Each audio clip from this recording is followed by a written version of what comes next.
No mames, güey. Ferocious fight.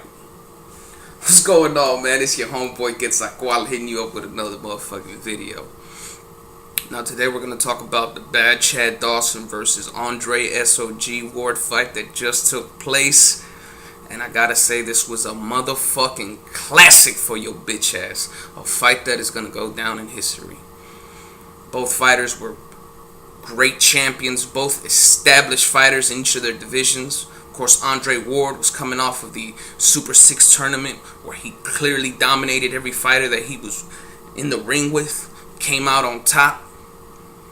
Bad Chad Dawson, you know, he's got some good fights on his resume. Great wins against Adamic. Beat Hopkins. Beat Tarver. Beat Glenn Johnson. I mean, this was a mega fight. And to me, I thought at first that this fight was going to be fairly boring because I thought that both fighters were going to be more technical than anything, that they weren't going to be taking any risk. But I was fucking wrong. This was a classic. I did have Ward winning this fight, though. I mean, what can I say? I mean, Ward just did his thing. Ward handled his motherfucking business. As I've said before, Ward is Mr. Fundamental.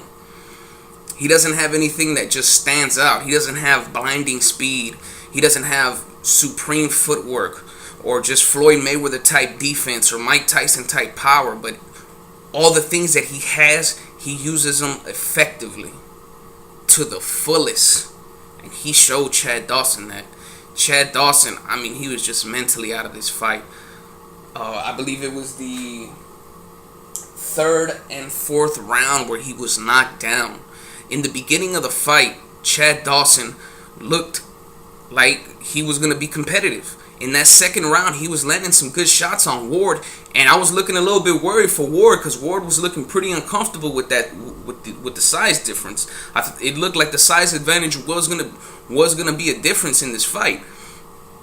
But Andre Ward adjusted quickly, knocked him down in the very next round. He had threw a straight right to the body. And as Dawson was looking for another body shot to come in, Andre Ward hit him with that left hook and just caught him off guard. And you know, Dawson just went straight to the ground. Dawson looked hurt. Ward started trying to get up in that ass, and Dawson barely made it out of that round. Going into the fourth round, he knocked him down almost immediately as the motherfucking round began, again with the left hook. Chad Dawson was trying to come in with his right hook. You know, he's a lefty. He was trying to come in with his right hook. And Ward, he threw a little bit of a shorter left hook. Boom, and caught him again. And after that round, it seemed to me like Chad Dawson was just in survival mode. He was just completely out of the fight mentally. Physically, it looked like he still had his legs there. He still had the stamina. I mean, the fight went 10 rounds. But he just didn't look like he wanted to win the fight. He just looked like he admitted to himself that Ward was the better fighter, and he already accepted that Ward was going to win the fight. So I guess as a consolation, he just felt like, I'm just going to try to survive the 12 rounds. But, you know, like I said, I thought it was going to be a technical fight, but Ward kept pressuring him. Ward was taking a lot of chances. And Chad Dawson was pretty much just looking for a one punch. Just a one punch. And that punch never came. Andre Ward got in them booty cheeks. And in the 10th round, Chad Dawson was hurt. And you saw him, you know, after he got caught, I think it was like another left hook that hurt him. You know, Chad Dawson looked like he was fucking tap dancing and shit because he was fucking dizzy. And Andre Ward just jumped on his ass. And then Chad Dawson took a knee. As he got up, the referee's countering in front of his face. And Chad Dawson pulled a motherfucking Roberto Duran. That motherfucker said, no mas. It's cool. It's over. I'm done. He told the referee, I'm done.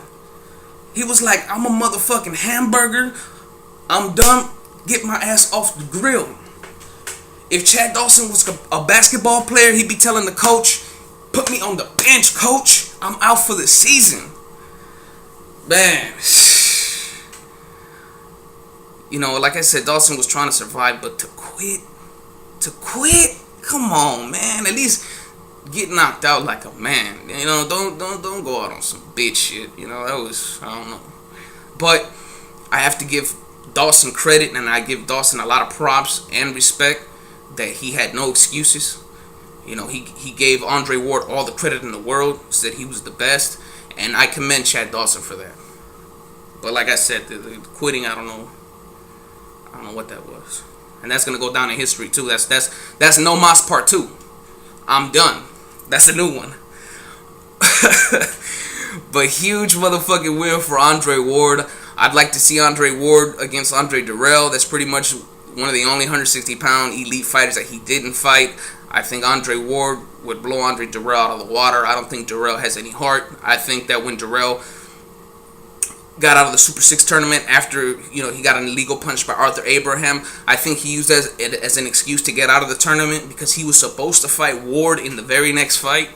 And I don't know if you remember, if you were to watch the interview that they gave Andre Dirrell with his grandfather, asking him why he's getting out of the tournament, his grandfather immediately said, well, you know, we're going to have to talk to our lawyers, which to me seemed very questionable. You know, if you truly have a medical condition and all that, why do people need to talk to your lawyers as to why you're getting out of the motherfucking tournament? So I think Andre Ward versus Andre Dirrell would be a great fight, but Andre Ward gonna get in them booty cheeks, just like Chad Dawson.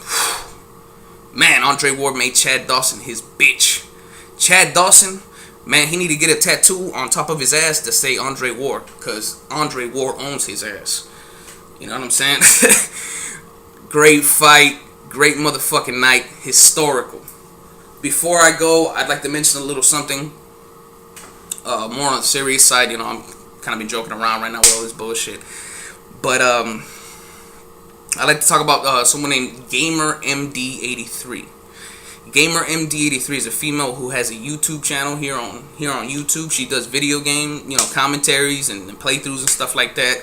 She has a great channel. You know, it's dedicated to video games. I'm a subscriber to her. The reason I'm mentioning her is because her mother was recently diagnosed with cancer, and that's fucked up for anybody to go through, to see a family member, you know, sick like that. The reason I'm mentioning this is because my aunt died from cancer 3 years ago, and my family didn't have the money to pay for the proper treatment that my aunt needed, and it was very painful watching my aunt slowly die like that. And Gamer MD83 has mentioned in her videos that her family doesn't have the money to get the proper treatment for her mother. And so on her YouTube channel, she has a link that she set up so people can donate to her family through PayPal to try to help get her mom the treatment that she needs. I know I don't have too many subscribers. I only got like 53 of y'all, and I'm thankful for that. But if anybody is watching this video, you know, I'm going to go ahead and give 20 bucks. You know what I'm saying? I could go buy some kush and smoke that shit, or change it for ones and throw money at strippers. But I'd rather really try to give this money to help somebody that really needs it right now. So if you're watching this video and you have any kind of money, whatever it is you can give, please visit Gamer MD83's channel and donate what you can. That's Gamer MD83, GAMER MD83. If you like this video, hit the like button, hit the subscribe button, and this is your homeboy Quetzalcoatl signing the fuck on out.